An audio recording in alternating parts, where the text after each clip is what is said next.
Hi everybody, welcome to episode 1. So we're going to start with things that you consider before you start mixing.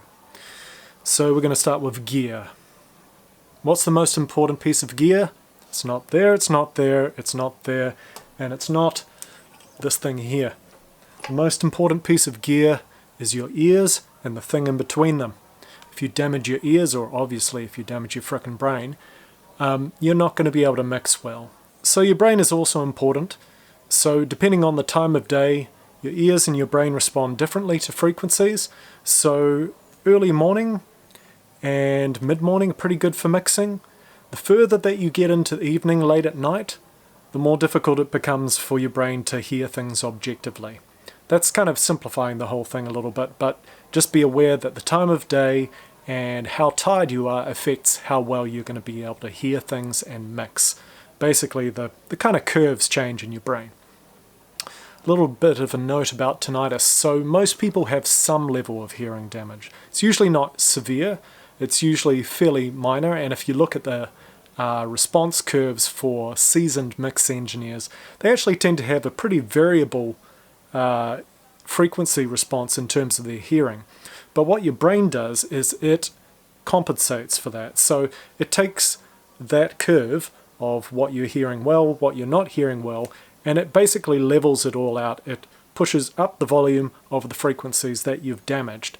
It can do that to a certain extent, so if you've got a significant dip at 4K in your hearing, your brain can push it up quite a bit. It's the same kind of mechanism, as far as I understand it, and I may be wrong here, correct me if you're a neurobiologist, that your brain uses when you're picking apart conversations in a crowd. You know, you can focus on this conversation or this conversation. Your brain sort of selectively channels there. The one exception to this is tinnitus. So if you really damage your hearing, if you experience complete loss at a particular frequency, then your brain does the opposite, does the same mechanism, but it does it too much. So say you get complete hearing loss at 4K. What that means is your brain is going to try and boost that signal. But since there's no longer any signal there, what it ends up doing is essentially boosting nerve noise. And that's where tinnitus comes from in a lot of scenarios, not all scenarios. So you really don't want to get tinnitus, you really don't want to damage your hearing. So if you're going out to loud concerts and you want to be a mix or mastering engineer, wear frickin' earplugs. Simple as that. The other thing is to mix low, not mix loud. You may or may not be familiar with the Fletcher-Munson curve. More recently we talk in terms of the equal loudness contours, which is a subset of that. But basically your hearing and your brain respond differently to different frequencies at different volume levels. So the basics of the Fletcher-Munson curve is that at low levels of volume, your brain picks up on the mid-range frequencies more than it does the high frequencies or the low frequencies. This is probably a biological adaptive compensation for being able to hear speech at low levels, right? So that means if you mix stuff loud, you are probably not going to be bringing up the high frequencies and the low frequencies quite enough. But it's good to alternate between the two. Mix low, mix loud, see how things different. But in general, keep it low. That way you don't fatigue your ears either and you don't get so tired from mixing. So the other thing that you need to do with your brain is rest your ego. So you can mix late into the night, and I know I've often done this, and you get to a point you just think, this is rubbish. You walk away from it and you come back to it in the morning and you kind of listen to it and you go, oh, it's not so bad. Or alternatively, you come back to it in the morning thinking that you made some significant strides and you compare it with the previous mix that you did and you're like, oh, this is rubbish.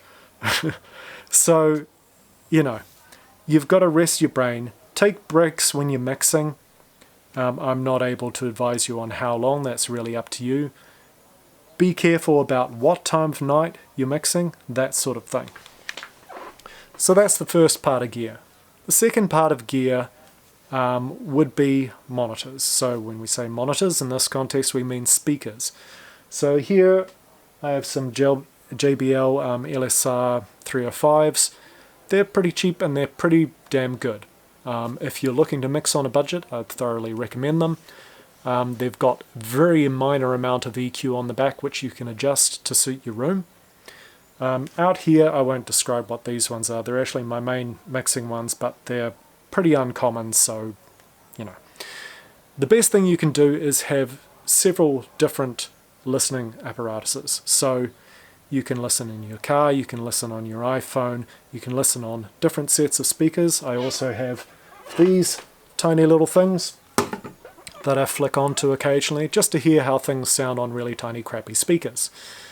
It's actually really informative a lot of the time. Sometimes things can sound fantastic on these big guys, and then you flick them over to small speakers and you're like, oh wow, that instrument is just thoroughly dominating the mix, and that should not be. So sometimes having really good speakers can kind of mask things on that should be more apparent. And inevitably when I do that, when I, plug in the small speakers, mix it there, then bring it back to the big speakers, often it's a lot better. I just wasn't hearing it right. So you've got to make allowances for your own brain and your own hearing and this sort of thing. So as I said, monitors are the second most important thing other than your ears and your brain. Third most important thing for mixing would be the room. For some people that's a difficult thing to adjust. I'm very lucky here in that I built a recording studio in an old industrial factory, and I was able to build all the sound treatment units and bass traps and this sort of thing, and it's quite a wide space, so it's good to record in, it's pretty good to mix in. A lot of people don't have that kind of scrap to throw around or that kind of opportunity. For reference, I actually did everything on a complete budget. I built everything myself. Probably the amount of money I put into it over the course of 3 years was about $3,000 in terms of actual materials, and the rest of it was just blood, sweat and tears. So there's no reason why you can't do something similar in your own small room, even if it's pretty minor compared to what I did. Building bass traps is pretty easy. That's the hardest thing, is treating bass. And if you can treat the bass in your room, you're pretty much sorted, because the other things are really easy to treat. High frequencies, it's really easy to block high frequencies.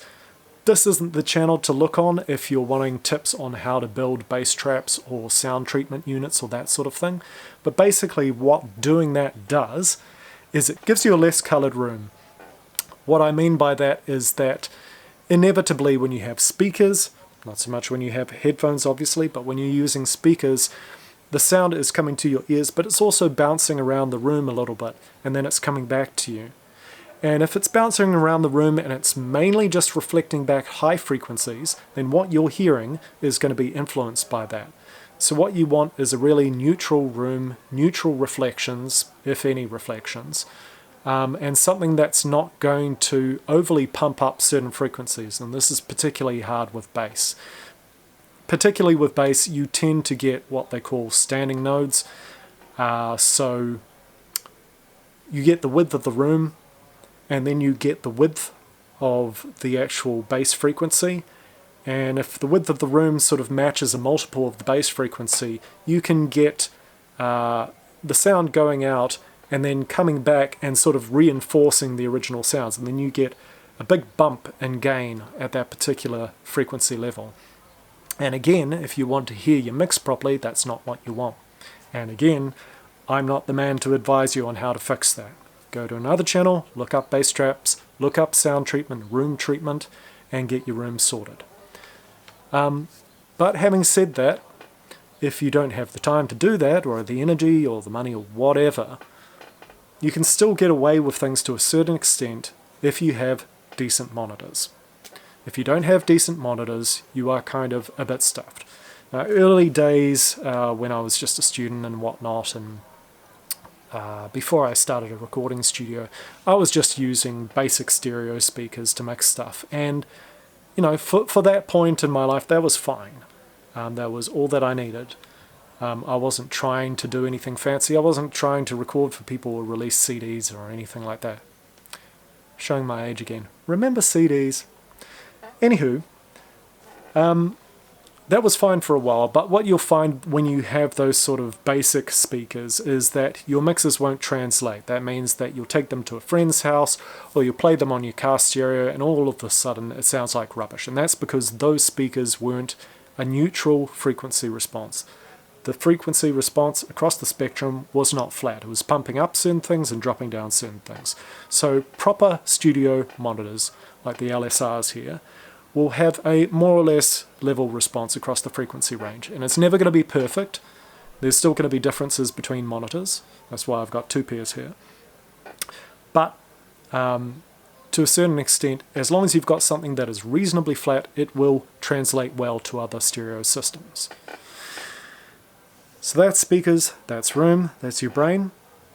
The next thing after that is all of the other gear, like whatever you're using for recording, etc., etc.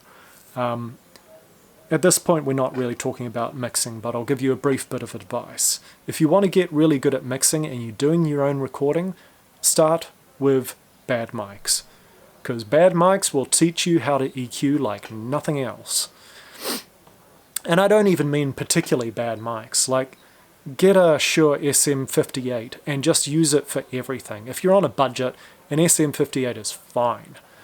You can use it on vocals, you can use it on guitar, you can use it just as a one mic thing on drums, and then you just have to EQ the ever-loving crap out of it in the mix to get it to sound good.